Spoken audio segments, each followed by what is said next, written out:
हरियाणा की हर अपडेट के लिए बेल आइकन दबाएं और सब्सक्राइब करें STV हरियाणा न्यूज। इस वक्त आप हरियाणा बॉर्डर पर ही मौजूद हैं, बताएं जरा स्थिति क्या है।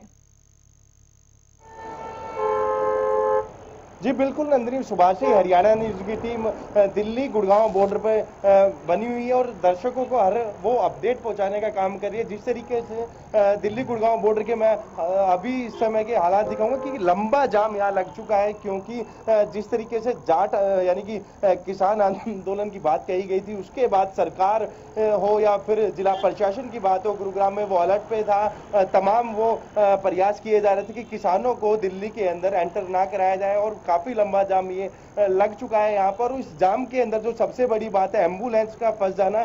करीबन आधा दर्जन से ज्यादा जो एम्बुलेंस है इस जाम के अंदर फंसी हुई थी और आप देख सकते हैं गुरुग्राम पुलिस के जो बैरिकेड्स हैं वो उन्होंने यहाँ से हटा दिए हैं कि जो जाम है उससे निजात मिल पाए, क्योंकि काफी बड़ी सरदर्दी जाम की जो थी वो प्रशासन के लिए, गुरुग्राम पुलिस के लिए बनी हुई थी, इसलिए गुरुग्राम पुलिस ने बैरिकेड्स हटा दिए। लेकिन इससे जैसे ही आगे निकलते हैं तो दिल्ली पुलिस की भी बैरिकेडिंग आ जाती है, जो प्रत्येक गाड़ी को चेक करके दिल्ली के अंदर उनको एंट्री दी जा रही है, क्योंकि कभी भी किसी यानी कि 2 से ज्यादा किसी भी गाड़ी में व्यक्ति होंगे तो उसकी वो चेकिंग करते हैं, या फिर बड़ी बसों की मैं बात कर लूं या फिर जो ट्राले होते हैं उनको खोल के वो चेक कर रहे हैं कि कभी इस गाड़ी के अंदर तो जो किसान है वो नहीं है। तो ये तमाम चीजों पे ध्यान रखते हुए, लेकिन जो सुबह से ही एक बड़ा अहम सवाल था, चूंकि देखिए दिल्ली गुरुग्राम आने जाने वाले लोग काफी संख्या में हैं, लोग अपनी नौकरियों पर भी जाते हैं आते हैं, ऐसे में उनकी जानकारी के लिए मैं आपसे जानना चाहती हूँ कि इस वक्त जो ये ट्रैफिक की स्थिति हम देख पा रहे हैं, या ये गुरुग्राम से दिल्ली की तरफ जाने वाली स्थिति है और दिल्ली से गुरुग्राम आने वाली स्थिति फिलहाल क्या है। एक बार जो लोग ट्रैवल कर रहे हैं और दिल्ली से गुरुग्राम या गुरुग्राम से दिल्ली, उनके लिए जरा जानकारी दें। जी बिल्कुल नंदिनी, इस समय जो ये ट्रैफिक है ये गुड़गांव से दिल्ली की तरफ जाने वाला ट्रैफिक है। करीबन 2 किलोमीटर लंबा ये जाम मैं कह सकता हूं, क्योंकि रजोकरी बॉर्डर से लेके साइबर हब तक ये जाम पहुंच चुका है। तो कहीं ना कहीं जिस तरीके से हम दिल्ली से गुरुग्राम में एंटर करते हैं तो वहां जाम की स्थिति नहीं है, क्योंकि जो सरकार ने आदेश दिए थे कि हरियाणा से कोई भी किसान दिल्ली के अंदर प्रवेश नहीं करेगा। इसीलिए जो दिल्ली से यानी कि गुरुग्राम से दिल्ली की तरफ जो लोग जा रहे हैं उनके लिए मुश्किलों खड़ी हो रही है, वो जाम का इस जाम में फंसे हुए हैं। लेकिन यदि आप दिल्ली से गुरुग्राम के अंदर या हरियाणा में एंटर करते हैं किसी भी बॉर्डर पे तो आपको समस्या नहीं है। तो ये बड़ा कारण है कि आप यदि गुरुग्राम से दिल्ली की तरफ ट्रेवल कर रहे हैं तो आपको इस जाम से गुजरना पड़ेगा, ये जाम झेलना जरूर पड़ेगा। लेकिन जिला प्रशासन की तरफ से मैं बात करूं या फिर ट्रैफिक पुलिस गुरुग्राम की तरफ से काफी प्रयास जरूर किए जा रहे हैं, बैरिकेडिंग यहाँ से हटा दिए गए हैं कि इस जाम पर नियंत्रण पाया जाए, काबू पाया जाए, किसी तरीके से जो जाम की स्थिति है ये कम हो, क्योंकि धीरे धीरे करके जाम लंबा होता जा रहा है। क्योंकि इस जाम के अंदर अब से कुछ देर पहले भी एम्बुलेंस फंसी थी और जो एम्बुलेंस है क्योंकि वो समय पे हॉस्पिटल नहीं पहुंचे तो कुछ अनहोनी हो सकती है, तो इसीलिए जाम को नियंत्रण करने के लिए गुरुग्राम पुलिस ने बैरिकेडिंग हटा दी। लेकिन दिल्ली पुलिस अभी भी प्रत्येक गाड़ी की चेकिंग करके उसके बाद दिल्ली के अंदर गाड़ियों को आने दिया जा रहा है। उससे पहले वो भी यदि एक गाड़ी के अंदर 2 से ज्यादा व्यक्ति हैं तो उनको वो चेक जरूर कर रहे हैं, उनकी आइडेंटिफाई जरूर उनको लोगों को कर रहे हैं। जी नंदिनी। चलिए बहुत बहुत शुक्रिया आपका जानकारी के लिए संजय। तो संजय इस वक्त हमारे साथ दिल्ली गुरुग्राम बॉर्डर पर मौजूद थे और बता रहे थे संजय हमें कि किस तरह गुरुग्राम से दिल्ली जाने वाला जो ट्रैफिक है 2-2 किलोमीटर लंबे जाम लगे, तब बैरिकेड्स खोलने पड़ गए पुलिस को। लेकिन दिल्ली बॉर्डर पर इस वक्त पुलिस मौजूद है और दिल्ली पुलिस भी लगातार जो है चेकिंग कर रही है, जिसकी वजह से ट्रैफिक जो है थोड़ा अस्त व्यस्त जरूर हो रहा है।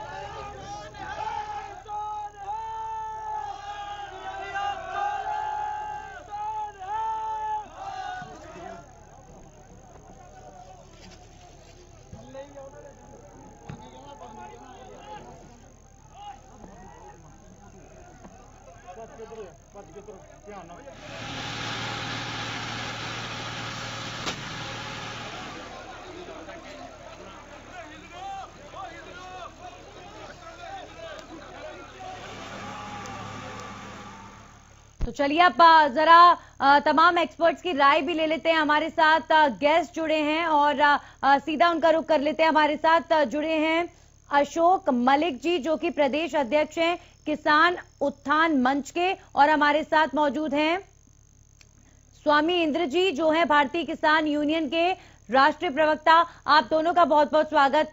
सबसे पहला सवाल आपसे है स्वामी जी कि जिस तरह की स्थिति बन रही है और किसान दिल्ली की तरफ जाने के लिए जिस तरीके से हल्ला बोल चुके हैं हरियाणा के अंदर, सवाल मेरा सर यही, आम लोगों की क्या गलती है कि आम लोगों को आज सड़कों पर इतना जाम देखना पड़ रहा है और लोग अपने घरों से निकल नहीं पा रहे हैं? ये सरासर अन्याय होगा कि हम कहें कि आम लोगों की क्या गलती है। वास्तव में भारत के प्रधानमंत्री से पूछना चाहता हूं कि देश के लोगों की क्या गलती है कि जिन्होंने आपका जो कोरोना वायरस के अंदर किसानों ने देश की जीडीपी को बढ़ाने का काम किया, देश के लोगों को किसानों ने अनाज देने का काम किया, आज देश सक्षम है अपने खाद्य पदार्थों के ऊपर। आज देश का खाद्य भंडारण सारा का सारा भारत की सरकार जो है चंद पूंजीपतियों को देना चाह रही है, और यही कारण है कि आज किसान जो जाग चुका है वो अपनी जमीन और अपने खाद्य पदार्थ को जो ऐसे जाया गवा नहीं देना चाहेगा। तो मेन बात क्या है स्वामी जी, क्या मंच पर बैठकर बात नहीं हो सकती? क्या किसान और सरकार के बीच में वार्तालाप नहीं हो सकता? किसान लगातार वार्तालाप के लिए कहते रहे। हमारा लगभग ये 2 महीने से हम लगातार धरने में बैठे हैं, और 5 जून को जो सरकार अध्यादेश लेके आई थी और आज जो कानून बन चुके हैं, केंद्रीय सरकार से मैं पूछना चाहता हूँ, खुद माननीय प्रधानमंत्री से पूछना चाहता हूँ कि आप जब देश कोरोना काल में था, आप किसानों के लिए जो आदेश लेके आए हैं, कम से कम इन कानूनों को लाने से पहले किसानों से चर्चा तो करते। आप ले भी आए तो हरियाणा के किसान जो जब दिल्ली गए थे, नरेंद्र तोमर से मिलने गए थे, नरेंद्र तोमर बीच मीटिंग से उठ के चले गए। बाद में पंजाब के किसान गए थे, एक सचिव लेवल के अधिकारी को आपने किसानों से बात करने के भेजा, जबकि सचिव लेवल का अधिकारी एक अथॉरिटी नहीं होता, सरकार अथॉरिटी होती है, सरकार कानून लाती है, सरकार कानून को वापस भी लेती है।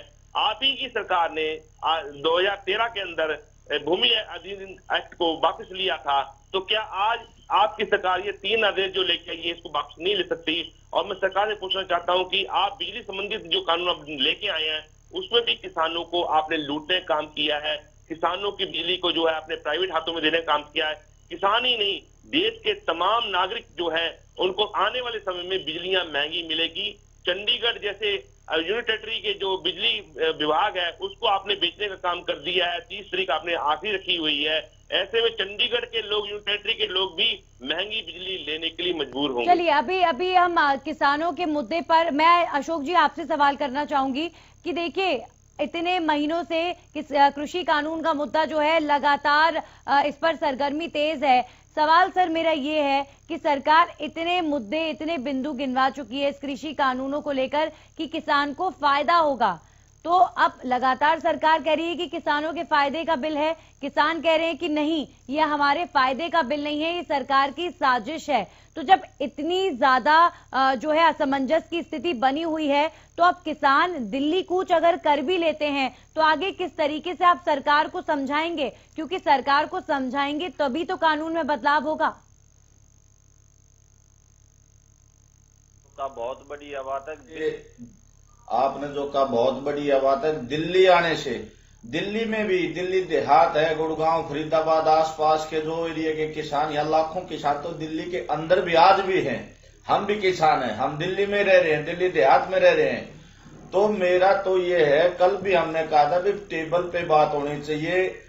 अगर किसान दिल्ली आना चाहे, किसान को कोई नहीं रोक सकता। हमारे खेतों में रास्ते हैं, हम हर खेत में, हमारे को पता हमने कहां से कहां जाना है। लेकिन ये एक सरकार को सिर्फ चेतावनी है, सरकार को चेता रहे किसान कि भाई हम बाई रोड दिल्ली आना चाहते हैं, तो सरकार से हम प्रार्थना भी करते हैं भाई हमारी परीक्षा ना ली जाए।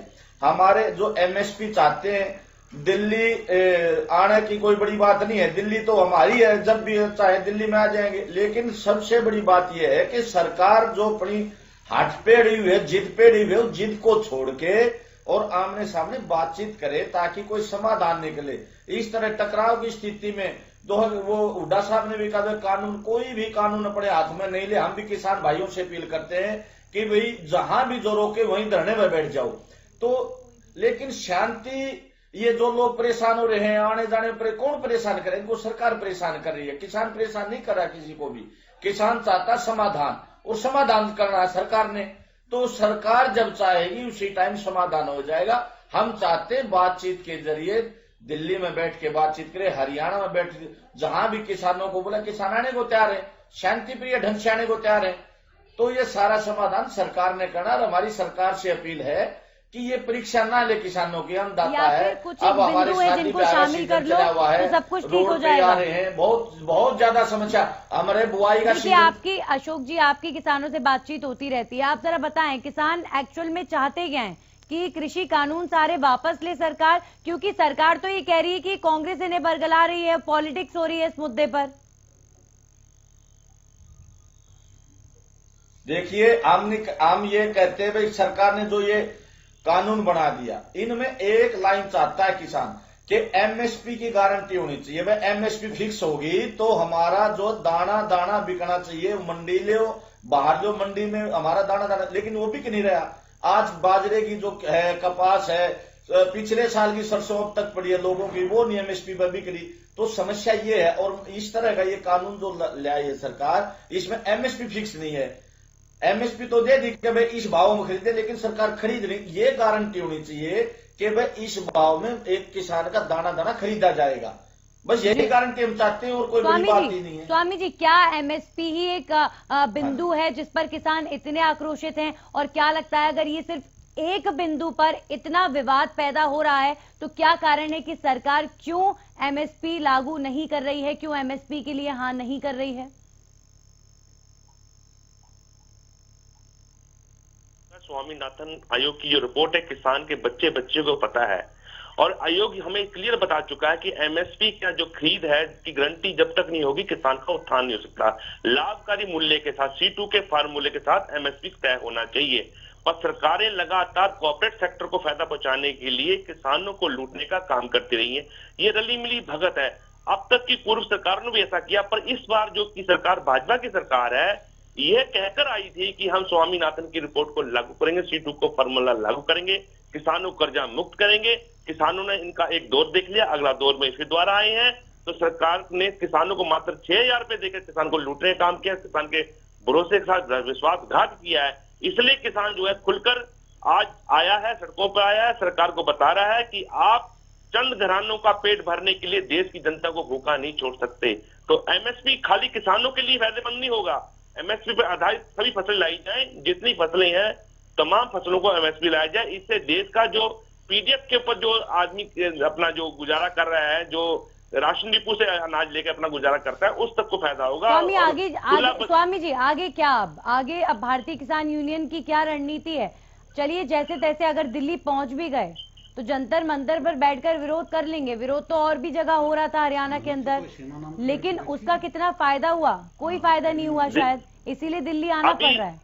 जी, आने से पहले पूर्व में हमने चंडीगढ़ में एक मीटिंग की थी किसान भवन के अंदर। वहां पे सभी किसान संगठन मिलकर संयुक्त किसान मोर्चा बनाया है। उसमें देश के 500 संगठन है और किसान संगठनों को भी हमने बुलाया है।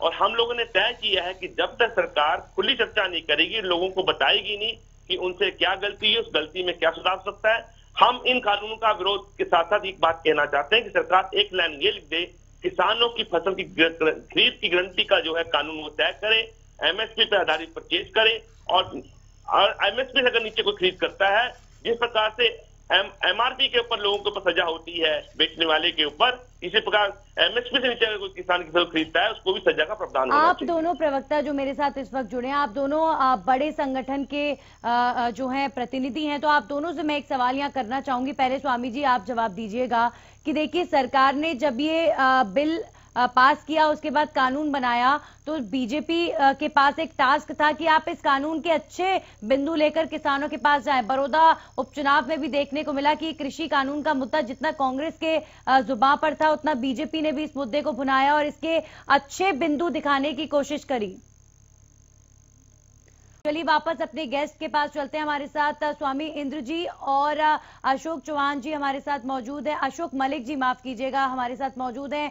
दोनों ही अलग अलग किसान संगठनों से प्रतिनिधित्व कर रहे हैं। मेरा सवाल स्वामी जी जैसा कि था आपसे और अशोक जी से कि देखिए कई ऐसे बिंदु जो हैं गिनाए गए कि किसान एमएसपी पर अड़े हुए हैं, उनको सिर्फ विपक्ष बहका रहा है। दरअसल किसानों के लिए एमएसपी की जरूरत ही नहीं है, क्योंकि उनकी फसल वो खुद मंडियों के बाहर जाकर जब बेचेंगे बेचेंगे तो इनको दाम अच्छे ही मिलेंगे। तो क्या इन कुछ पॉइंट्स से जो बीजेपी द्वारा भुनाए जा रहे थे उनसे किसान बिल्कुल भी संतुष्ट नहीं हुए? क्या उन पॉइंट्स, उन बिंदुओं को भी इस बिल को लेकर, इस कानून को लेकर एक्सेप्टेबिलिटी नहीं बन पाई अब तक? सबसे पहले स्वामी जी ने जी अभी मूल हम बात कर रहे थे, बता रहे थे कि मध्य प्रदेश का जो गेहूं है हरियाणा में 35 से 34 रुपए बिकता है। मैं मूलचंद जी को यही बताना चाह रहा हूं कि ये प्राइवेट प्लेयर ही बेचते हैं। मध्य प्रदेश में किसान का गेहूं अभी भी 1000 रुपए क्विंटल बिक रहा है। तो उसके लिए आपने क्या किया? मध्य प्रदेश में भी आपकी सरकार है, वहां पे एमएसपी पे खरीद नहीं है, वहां पे मंडियां नहीं है। बिहार में मंडियां नहीं है, बिहार में मक्का किसान से 500 रुपए क्विंटल खरीदा गया, हरियाणा के अंदर किसान से 1000 रुपए क्विंटल खरीदा गया। जबकि आपकी सरकार ने खुद कहा था किसान जो है मोटा धान लगा, जो है दूसरा लगाए, धान की जगह जो है किसान जो मक्का लगाए। किसान ने मक्का लगाया, मक्का लगाने में क्या हुआ? हरियाणा प्रदेश के अंदर एमएसपी खरीद नहीं हुई, किसान का 700 रुपए 800 रुपए क्विंटल जो है मक्का बिका, जबकि 1860 रुपए जो है मक्के का सरकारी रेट था। तो क्या सरकार इस बात की वचनबद्ध थी? तो सरकार ने क्यों नहीं खरीदा किसान का मक्का? तो किसान इस बात को समझ चुका है कि आपकी कहनी और कथनी में फर्क है। आप जिस प्रकार से आपने बिहार राज्य के किसानों को गरीब बनाने का काम किया है, जिस प्रकार से आपने अपना उत्तर प्रदेश किसानों को गरीब बनाने का काम किया है, मजदूर बनाने का काम किया है, इसी प्रकार से हरियाणा और पंजाब के किसानों को आप मजदूर बनाने का काम करना चाहते हैं कि बड़े बड़े शहरों में हम मजदूर बन के रह जाएं, ना कि हम जो अपने स्वाभिमान की जिंदगी जी रहे थे, आत्मनिर्भरता की जिंदगी जी रहे थे, उससे हमें आप दूर करना चाहते हैं। भारत के लोगों को आप गुलाम बनाना चाहते हैं। एक गुलामी की प्रक्रिया आपने शुरू कर दी है। भारत कहने को आजाद होगा, नहीं, वो तो कह रहे हैं स्वामी जी, वो तो कह रहे हैं मंडियों में किसानों को गुलाम बनाकर रखा हुआ है। किसान मंडी के बाहर अपनी फसल नहीं बेच सकता।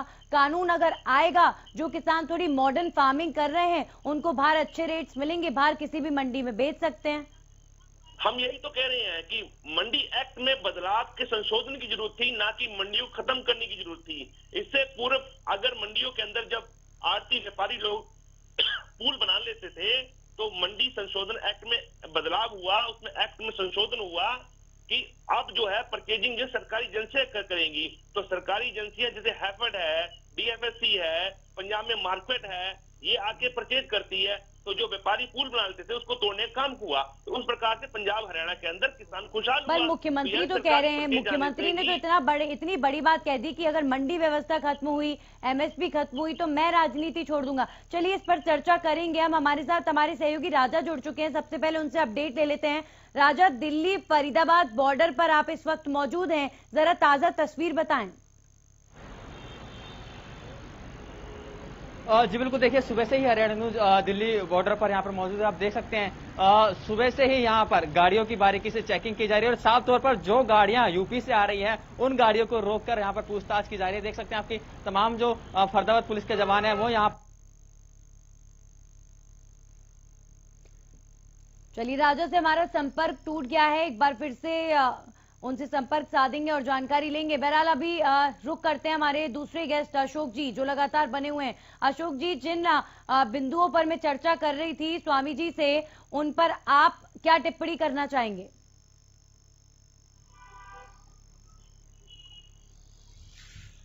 टिप्पणी ये है जी, आप जो कह रहे कि भाई मंडी से बाहर किसान की जब फसल खेत में निकल जाती है तो खेत से ही पहले भी बिकनी शुरू हो जाती थी। हम अपने गली मोहल्ले में कहीं से भी गुजरे कोई आदमी ले लेता है। ये मनाही किसने, कब थी मनाही के किसान मंडी के बाद फसल नहीं बेच सकता? हम खेत से अपनी फसल को लेके चलते हैं, निकालो, जैसे गेहूं निकाल लिया, रास्ते में कोई भाई मिल गया, भाई मेरे को गेहूं चाहिए, ले जा भाई, हम उसी के घर पे उतार देते। ये तो एक सरासर जो है ना गलत फहमी लोगों में बांट के भाई किसान फसल पहले बाहर नहीं बेच सकता था, पहले ही बेचते थे। लेकिन जो मंडी बोर्ड की व्यवस्था हरियाणा और पंजाब के अंदर है, इस व्यवस्था को अगर तोड़ दिया जाए, ये जो व्यवस्था है ये हमारे लिए, ये जो एमएसपी बोल रहे, सिर्फ 23 फसल ऐसी हैं पूरे भारतवर्ष के अंदर जिनपे एमएसपी लागू है। तो सभी फसलों पर एमएसपी भी लागू नहीं है, उनको भी हम ऐसे ही बेचते हैं। तो ये तो एक बरगलाने की बात है। तो वही बात है भाई, सरकार जो है ना यह हठ धर्मिता छोड़ के किसान के सामने बैठ के बातचीत के लिए बुलाए, बातचीत करे और बातचीत के जरिए समाधान निकाले। ये बहकाने वाली बात है कि भाई किसान ये नहीं कर सकता, किसान वो नहीं कर सकता। किसान पहले भी बेचता था, कोई दिक्कत नहीं थी किसी को भी। लेकिन ये जो अब जो ये 3 काले कानून जो बनाए हैं, जब किसान इनसे खुश नहीं है, भाई हमारा फायदा चाहते, हम किसान हैं और हमारा फायदा सरकार चाहती है, और जो सरकार फायदा देना चाहती है, हमारे को लग रहा है नुकसान है, तो सरकार ने बातचीत तो करनी चाहिए। पीछे आपने देखा होगा 2016 में जो हरियाणा में आगजनी हुई, जाट और किसान जाति आरक्षण मांग रही थी, ये उनको गोली मारने का तो सरकार ने काम कर दिया, लेकिन आरक्षण आज तक नहीं दिया। जो मांग रहे थे किसानों की, हम किसान हैं, जाट भी किसान है, तो हीर गुज्जर माड़ी को जो है किसानों को आरक्षण, हमारे को नहीं है, हमारे को गोली मारने का काम करे। आज तक आरक्षण में एक शब्द भी नहीं बोली है सरकार, केंद्र सरकार। तो ये सरकार जो है ये अपने हिसाब से पूंजीपतियों को फायदा पहुंचाने के लिए, नहीं देखिए, आप अगर मैं कृषि कानूनों को लेकर बात करूं, आप कह रहे हैं, स्वामी जी कह रहे थे मंडी व्यवस्था पूरी तरीके से खत्म करना चाहते हैं। देखिए, मुख्यमंत्री ने जब कहा कि मंडियां खत्म नहीं होंगी, एमएसपी खत्म नहीं होगा, कुछ नहीं होगा, मैं राजनीति छोड़ दूंगा, तो उनके इस बयान का क्या कोई प्रभाव किसानों के ऊपर नहीं पड़ा? नहीं जी, मुख्यमंत्री जी तो ये राजनीति छोड़ देंगे, वैसे भी अब 4 साल बाद ये छोड़ने वाले हैं, हो सकता है बीच में भी चले जाएं, तो इनका तो कोई मायने नहीं रखता, इनके बयान का ही कोई मायने नहीं है। इन्होंने बहुत से वायदे किए थे जो आज तक एक भी पूरा नहीं किया है, सब झूठे वादे करते हैं मुख्यमंत्री जी। तो ये जो मंडियां खत्म नहीं होंगी, ये होगी जब हम चाहते हैं भाई हमारी भाव जो एमएसपी उस पर मंडी में खरीदते, क्यों जिद पड़ी हुई सरकार के कहीं बेचो। आज हमारा जो है ना बाजरा नहीं बिक रहा, बताने लग रहा ना, धान नहीं बिक रही, 2000 रुपए जो पिछले साल भी, पीछे पहले 3-3, 4-4 हजार रुपए बिकती थी, आज 2000 में भी नहीं पूछ रहे उनको। बहुत बुरा हाल है जी। मंडियों में जाके आप देखोगे, आप कभी सर्वे करो तो किसानों से वहां मंडियों में जाके बहुत बुरा हाल है। मुझे बात बताइए, मुझे स्वामी इंद्र जी आप बताइए कि जो पंजाब के किसान हैं, पंजाब में तो जो कृषि कानून बनाया गया केंद्र सरकार की ओर से, पंजाब में तो उनके उस कानून को लागू नहीं किया जाएगा, ऐसा विधेयक भी पारित हो गया। उसके बावजूद भी पंजाब से इतनी संख्या में जो किसान चल पड़े हैं, तो इसको तो बीजेपी सीधे तौर पर राजनीति कह रही है। और ये सवाल मेरे मन में भी है कि जब पंजाब ने विधेयक पारित कर दिया कि भाई केंद्र सरकार का ये कानून पंजाब में लागू नहीं करेंगे, सरकार की तरफ से ये कॉपरेशन किसानों के लिए हुई, तब भी उसके बावजूद भी क्यों इतनी संख्या में किसान पंजाब से दिल्ली जा रहे हैं? जी, आपका सवाल बिल्कुल वाजिब है नंदन जी। मैं बता देना चाहता हूं कि केंद्र सरकार ने जो कानून पास किया है वो एक अब कानून बन चुके हैं। एफसीआई जो है आने वाले समय में पंजाब में परचेज नहीं करेगा, क्योंकि पंजाब जो है धान और गेहूं का बहुत बड़ा उत्पादक है। देश का 70 से 80% जो है अनाज पंजाब में पैदा होता है और 100% प्रोक्योरमेंट पंजाब में जो होती है, मतलब लोकल एजेंसियों के द्वारा, मतलब एफसीआई का जो परचेजिंग होती है वो वहां पे मार्केट करता है। और किसानों को पता है जब मार्केट के पास टेंडर नहीं होगा, मंडियों में डायरेक्ट परचेजिंग नहीं होंगी, तो आने वाले समय में किसानों का भविष्य अधर में है। तो सरकार एक योजनाबद्ध तरीके से काम कर रही है। पंजाब सरकार ने एक अच्छा काम किया है, किसानों के हित में कानून लाई है, पर पंजाब सरकार भी एक लिमिट सीमा तक ही परचेज कर पाएगी, क्योंकि सबसे बड़ा जो काम है देश के डिस्ट्रीब्यूशन का जो काम है एफसीआई करती है। एफसीआई जो है केंद्र के अधीन है।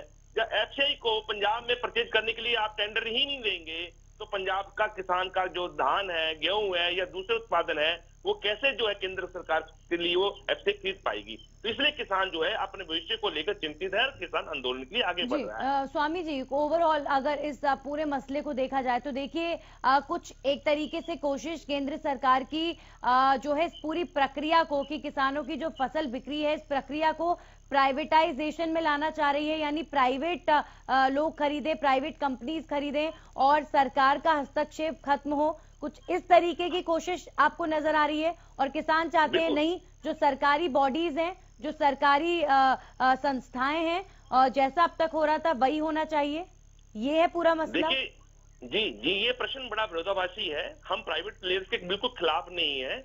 हम इतना कहना चाह रहे हैं कि सरकार हमारी खरीद की गारंटी की योजना के लिए कानून बनाए।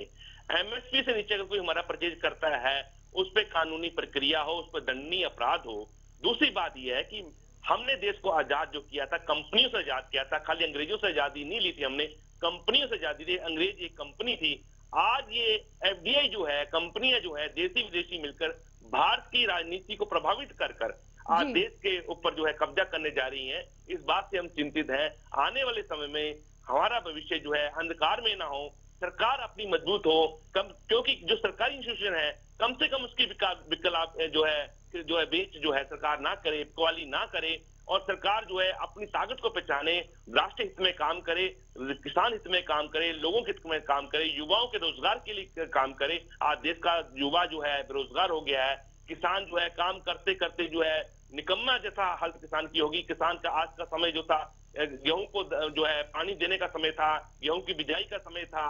कुछ राज्यों में जो है किसानों को इस वक्त गेहूं में पानी देना था, पर आज किसान आंदोलन के लिए है, क्योंकि सरकार ने जो योजना बनाई है, ये बिंदु आपका ये मसला बिल्कुल आपने सही उठाया है कि किसान जो अपने खेतों में काम करते हैं, आज उन्हें अगर सड़कों पर आना पड़ रहा है तो ये वाकई उनकी मजबूरी है। कई कारण होंगे, किसान का दर्द किसान ही ज्यादा समझ सकता है, लेकिन यहाँ पर सवाल बस यही है कि इसके पीछे जो राजनीति हो रही है वो भी नहीं होनी चाहिए। और लेकिन ये जो सवाल मैंने प्राइवेट प्लेयर्स का उठाया था, अशोक जी आपसे भी इस पर आपकी राय भी मैं लेना चाहूंगी कि क्या किसानों को परेशानी, ओछी राजनीति बीजेपी आ चुकी है।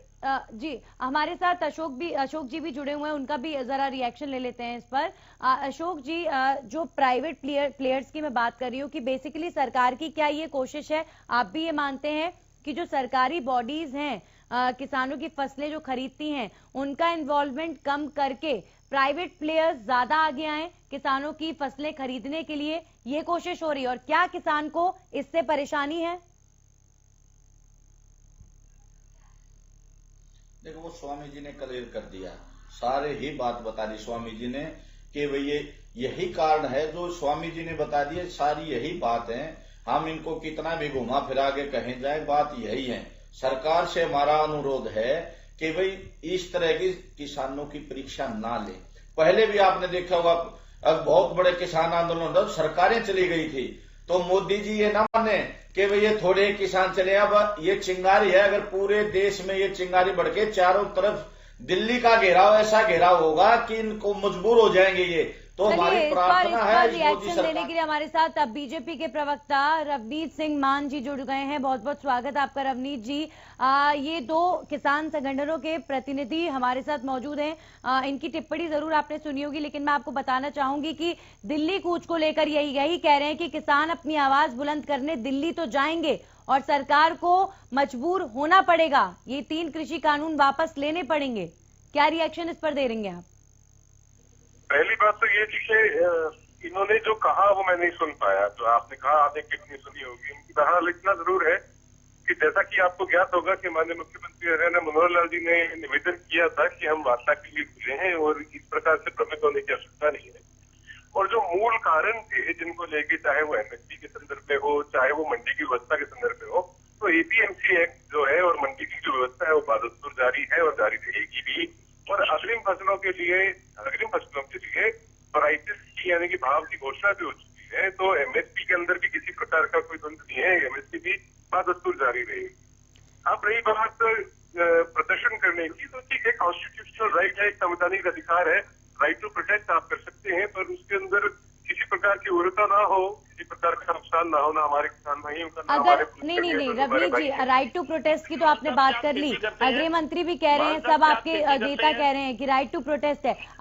अगर यहाँ पर प्रोटेस्ट करने की आजादी थी तो किसान नेताओं की गिरफ्तारी आपने क्यों की? चलिए, किसान नेताओं की गिरफ्तारी की आपने, उसके बाद आपने इतना भारी पुलिस बल तैनात कर दिया, पानी की बौछारें आप छोड़ रहे हैं। राइट टू प्रोटेस्ट है तो सर प्रोटेस्ट करने दीजिए फिर।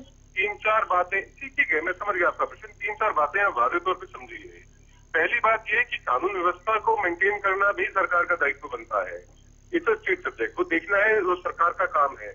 और अगर तो किसी अन्य पक्ष से आगे उदंड मचाएंगे, भाई मैं आपकी बात को, किसान अगर आपको आंदोलन में लड़ता हुआ नजर आए तो बताएं।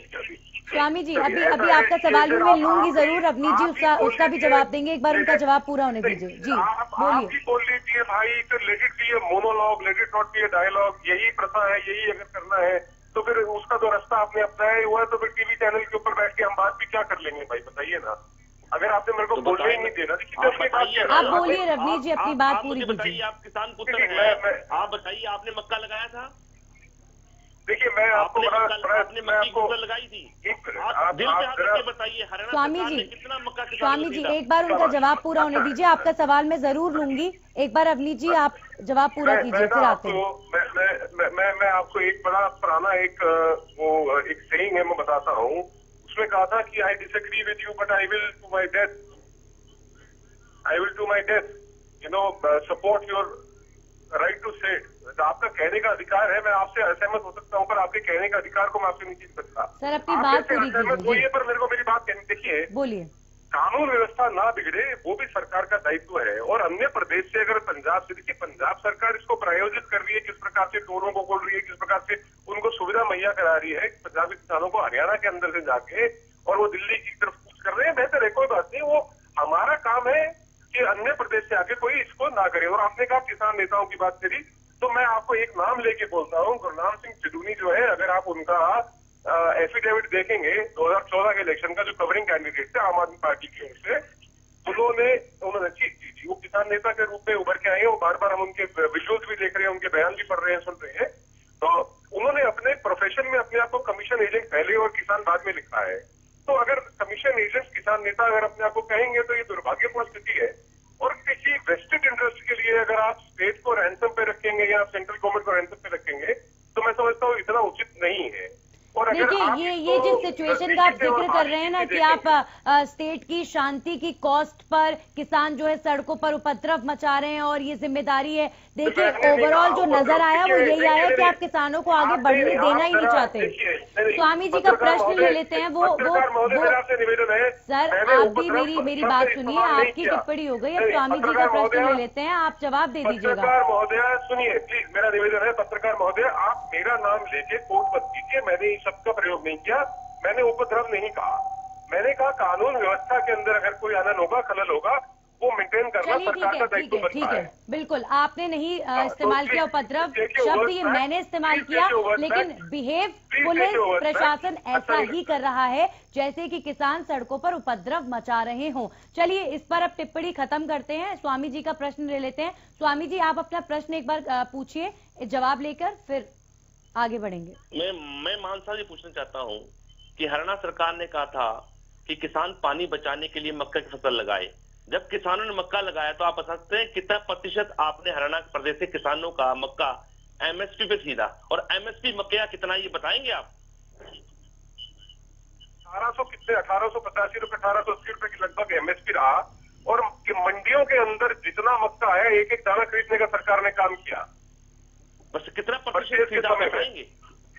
चलिए स्वामी जी यहाँ पर हम किसी का कोई टेस्ट नहीं ले रहे हैं, सीधे तौर पर हम यहाँ किसानों की कृषि बिल की बात, कृषि कानून की बात कर रहे हैं और कई महत्वपूर्ण पहलुओं पर चर्चा हुई। आप तीनों का बहुत बहुत शुक्रिया, आप तीनों का बहुत बहुत शुक्रिया हमारे साथ जुड़ने के लिए। लेकिन जाहिर तौर पर ये जो बहस है और कृषि कानूनों को लेकर जो किसानों का विरोध है, अब ये कहां तक पहुंचा है, अभी इस पर पूरे दिन नजर बनाए रखेंगे। लेकिन इसकी राजनीति कहां तक पहुंची है वो लगातार पिछले 3 महीनों से जब से कानून पारित हुआ तब से नजर आ रहा है। किसानों की जो मूलभूत मुद्दे हैं, जो परेशानियां हैं, उनका समाधान होना चाहिए, लेकिन टेबल के ऊपर, सड़कों पर नहीं, क्योंकि आम जन की कोई गलती नहीं है। आज उन्हें इतना ज्यादा सड़कों पर भुगतना पड़ रहा है, इसके पीछे कौन जिम्मेदार है ये कहीं ना कहीं सरकार को तय करना चाहिए। इसी के साथ खास पेशकश में इतना ही।